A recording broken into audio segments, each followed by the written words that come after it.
ನಾನು ವಕೀಲ. ಕಾನೂನಿನ ಸಮಸ್ಯೆ ಬಗ್ಗೆ ಮಾತನಾಡುತ್ತೇನೆ. ಇವತ್ತು ಫ್ಯಾಮಿಲಿ ಕೋರ್ಟ್ಗೆ ಸಂಬಂಧಿಸಿದ ಒಂದು ಸಮಸ್ಯೆಯನ್ನು ತೆಗೆದುಕೊಳ್ಳೋಣ.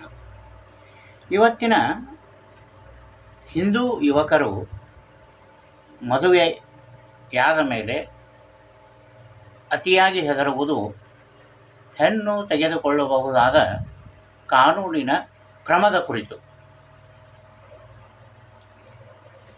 ಮಾವಿನ ಹಣ್ಣನ್ನು ತಿಂದವರಿಗೆ ಗೊತ್ತು ಮಾವಿನ ಹಣ್ಣಿನ ರುಚಿ ಅಂದ ಹಾಗೆ, ಇಂಥ ಸಮಸ್ಯೆಯಲ್ಲಿ ಬಿದ್ದವರಿಗೆ ಗೊತ್ತು ಅದರ ಪೀಡೆ.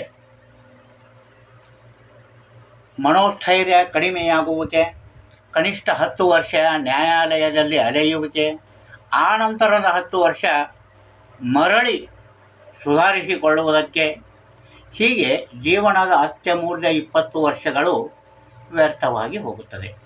ಹೀಗೆ ವ್ಯರ್ಥವಾದ ವರ್ಷಗಳಿಗಾಗಿ ಪರಿತಪಿಸಿ ಕೆಲವೊಬ್ಬರು ಆತ್ಮಹತ್ಯೆ ಮಾಡಿಕೊಳ್ಳುವುದೂ ಇದೆ. ಇಂಥವರೆಲ್ಲರೂ ಸುಪ್ರೀಂ ಕೋರ್ಟ್ನವರು ರಜನೀಶ್ ವರ್ಸಸ್ ಸ್ನೇಹಾ ಎಂಬ ಪ್ರಕರಣದಲ್ಲಿ ಏನು ಹೇಳಿದ್ದಾರೆ ಅನ್ನುವುದನ್ನು ತಿಳಿದುಕೊಂಡರೆ ನೀವು ಖಂಡಿತವಾಗಿಯೂ ಸಮಸ್ಯೆಗೆ ಹೆದರುವುದಿಲ್ಲ. ಅವರು ಹೇಳಿದ್ದೇನೆಂದರೆ, ಮೇಂಟೆನೆನ್ಸ್ಗಾಗಿ ಯಾವುದೇ ಸಮಸ್ಯೆ ನ್ಯಾಯಾಲಯಕ್ಕೆ ಬಂದಲ್ಲಿ ಅಂಥ ಪ್ರಕರಣದಲ್ಲಿ ಹೆಣ್ಣಿನಿಂದ ನ್ಯಾಯಾಲಯವು ಒಂದು ಅಫಿಡವಿಟನ್ನು ತೆಗೆದುಕೊಳ್ಳಬೇಕು. ಆ ಅಫಿಡವಿಟ್ನಲ್ಲಿ ಅವಳು ಎಷ್ಟು ಕಲಿತಿದ್ದಾಳೆ, ಅವಳ ಕೆಲಸ ಮಾಡುವ ಸಾಮರ್ಥ್ಯವೇನು, ಅವಳು ಈಗ ಕೆಲಸದಲ್ಲಿ ಇದ್ದಾಳೆಯೇ, ಅವಳು ಮದುವೆಗೆ ಮುಂಚೆ ಕೆಲಸ ಮಾಡಿದ್ದಳೆ ಎನ್ನುವ ವಿಷಯ ಇರಬೇಕು.